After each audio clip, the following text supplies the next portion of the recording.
Victor Gomez, bonjour. Nous sommes avec vous ce matin pour la 3e édition du concours des vins de Lyon. Alors, le petit commence déjà à prendre de l'âge.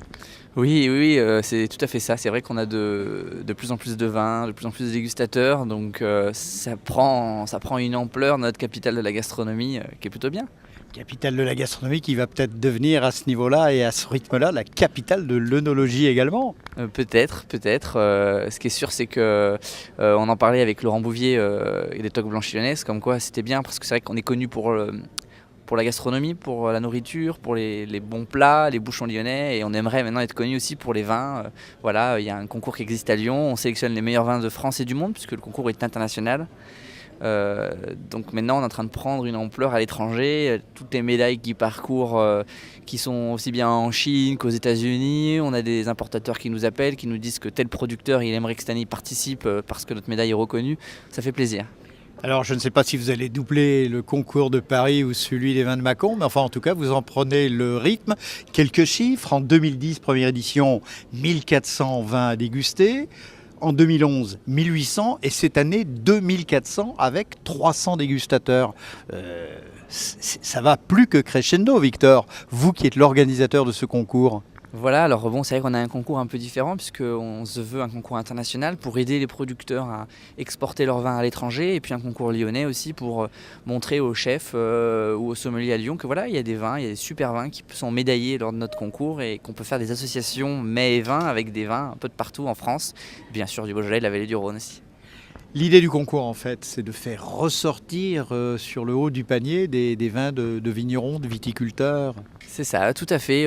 Souvent, on le sait, le consommateur ou le chef ou l'importateur, il a un petit peu du mal à se décider entre deux vins. Mais des fois, la médaille, si elle est reconnue comme notre concours, ça fait pencher la balance du côté de celui qui a la médaille. Entre deux vins, en tout cas, vous n'êtes pas entre deux eaux avec ce concours qui prend ses marques, j'allais dire définitivement, qui entre dans un rythme de croisière. L'édition 2013 aura quoi de particulier ?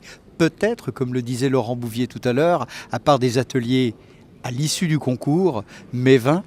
Voilà, on est en train d'y réfléchir, de faire un atelier mets et vins aussi. On espère qu'on en aura plus de vins. Le concours s'améliore, je pense que c'est pour ça qu'on a de plus en plus de vins. Cette année, on a passé la grille sur 100, c'est la nouveauté. L'année dernière, on avait changé les verres. Cette année, on a mis en place un système de bouchons par un partenaire italien pour préserver au mieux les vins tranquilles. Allez, citons-le, Microcel. Voilà, Microcel. On a mis aussi un système pour les effervescents avec un bouchon spécialement conçu pour les vins. Voilà, on s'améliore, on cherche les pistes pour que le concours se passe au mieux, pour que ça se passe dans les meilleures conditions professionnelles. Et puis après, il y a aussi tout le plan média. C'est vrai qu'on communique sur les résultats, on essaie de faire un gros effort toute l'année, d'en parler aux cavistes, aux importateurs, d'en parler aux chefs, aux sommeliers. Je pense que c'est ce travail-là que reconnaissent les producteurs, c'est pour ça qu'ils nous présentent leur vin. Donc j'espère, Victor Gomez, tout en vous remerciant, que les vignerons n'attendent qu'une chose, c'est d'avoir cette étiquette médaille d'or, médaille d'argent ou médaille de bronze qu'ils pourront coller sur leur bouteille. Victor Gomez, merci, et puis rendez-vous en 2013. Exactement, en 2013 avec plus de vin. Merci.